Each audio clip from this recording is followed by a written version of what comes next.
Elon Musk અને Donald Trump ખૂબ જ સારા મિત્રો છે. તે તો આપણે તાજેતરની અમેરિકામાં યોજાયેલી રાષ્ટ્રપતિ પદ માટેની ચૂંટણી દરમિયાન જોઈ લીધું. ત્યારે તાજેતરમાં ઇલોન મસ્કે અમેરિકા વિશે આપેલા નિવેદનથી સમગ્ર વિશ્વ સ્તબ્ધ થઈ ગયું છે. તેમણે કહ્યું છે કે અમેરિકા નાદારી તરફ આગળ વધી રહ્યું છે અને ઝડપથી જો કોઈ નક્કર પગલાં લેવામાં નહીં આવે તો અમેરિકા નાદારીની કગાર પર છે. નમસ્કાર મિત્રો, રિયલ વોઇસ ઓફ ઇન્ડિયા રિવોયમાં આપનું સ્વાગત. હું છું નેહલ મોદી. મિત્રો, ઇલોન મસ્કની આ ચેતવણી આપ્યા બાદ જગત જમાદાર અને આર્થિક સમૃદ્ધ દેશ અમેરિકા વિશ્વભરમાં ચર્ચાનો વિષય બની ગયું છે. બધા જ હવે અમેરિકાની આવી સ્થિતિ કઈ રીતે થઈ તે સમજવા અને તેના પર ડિબેટ કરવામાં લાગી ગયા છે. બીજું કે આ નિવેદન કોઈ સામાન્ય વ્યક્તિ તરફથી નથી આવ્યું, પરંતુ વિશ્વના સૌથી ધનિક અને ટેકનોલોજી ક્ષેત્રે ખૂબ જ નામના મેળવનાર ઇલોન મસ્ક તરફથી આવ્યું છે, જેને જાણીને અમેરિકામાં રહેતા લોકો પણ આશ્ચર્યચકિત થઈ ગયા છે. મસ્કે કહ્યું છે કે અમેરિકા ઝડપથી નાદાર થઈ રહ્યું છે. તેમણે ચેતવણી પણ આપી છે કે જો આ મુદ્દો વહેલામાં વહેલી તકે ઉકેલવામાં નહીં આવે તો અમેરિકન ડોલરનું વિશ્વમાં કોઈ મૂલ્ય નહીં રહે.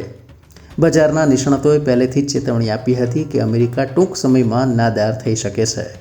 ત્યારે એક રિપોર્ટમાં એવો પણ દાવો કરવામાં આવ્યો છે કે દરેક અમેરિકન નાગરિકનું સરેરાશ દેવું $1 લાખ પણ વધારે છે.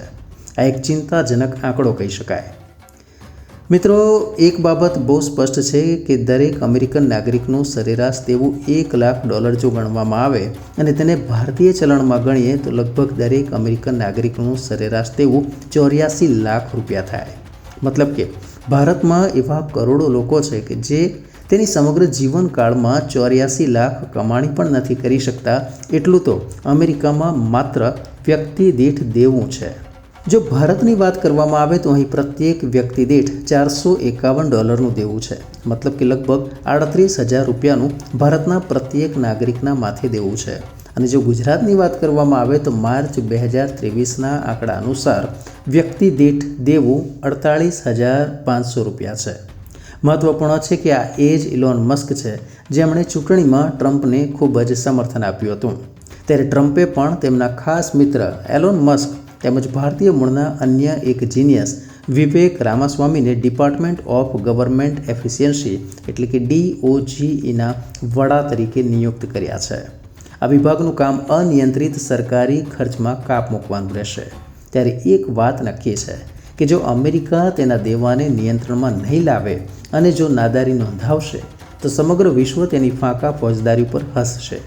ખાતરી છે કે આ વિડીયો આપને પસંદ આવ્યો હશે. મિત્રો, વિડીયોને લાઇક આપશો. મિત્રો, આપ યુટ્યુબ ઉપરાંત ફેસબુક, ઇન્સ્ટાગ્રામ, એક્સ સોશિયલ મીડિયાથી પણ અમારી સાથે કનેક્ટ રહી શકો છો. દેશ વિદેશના તમામ સમાચારો વાંચવા માટે અમારી વેબ પોર્ટલ rivoy.in ઓપન કરશો. ધન્યવાદ.